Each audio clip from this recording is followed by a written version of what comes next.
साहेब बंदगी सतनाम, साहेब बंदगी सतनाम। तो सबसे पहले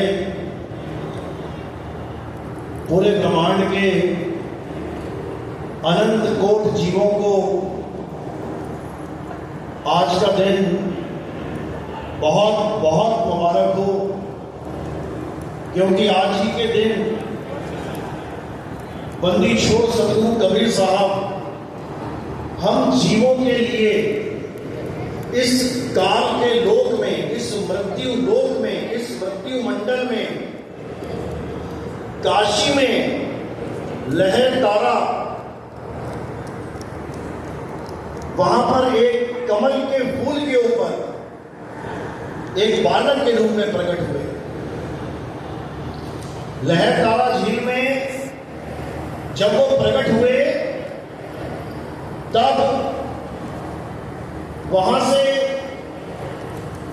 नीरू और नीमा एक दंपति का जोड़ा वहां से गुजर रहा था। मुसलमान थे, कोई औलाद नहीं थी। तो कबीर साहब ने जब वहां लीला करी तो उन्हें एक बच्चे की प्राप्ति हुई और उन्होंने उस बच्चे को अपने साथ ले जाके उनका पालन पोषण किया। वही बंदी छोड़ कबीर साहब ये नहीं कि एक ही बार प्रकट हुए, बार बार प्रकट होते हैं, बार बार। किसके लिए? हम जीवों के लिए प्रकट होते हैं, हमें समझाने के लिए प्रकट होते हैं कि ये काल का लोक है मेरे भाई, यहां पता नहीं काल कब अपनी चाल चल दे, तुम्हारे हाथ पल्ले कुछ नहीं रह जाएगा। अब इस माया की दौड़ से आगे बढ़ो और जन्म मरण का चक्कर खत्म करने का सोचो, नहीं तो बार बार जन्मना, बार बार मरना, इसी चक्की में पिसते चले जाओगे। तो आज वो शुभ दिन है जब कुल के मालिक अपनी लीला करने के लिए काशी में कमल के ऊपर प्रकट हुए। तो उन्हीं को याद करते हुए एक भरपूर जयकारा लगाना है और फिर सत्संग शुरू करेंगे।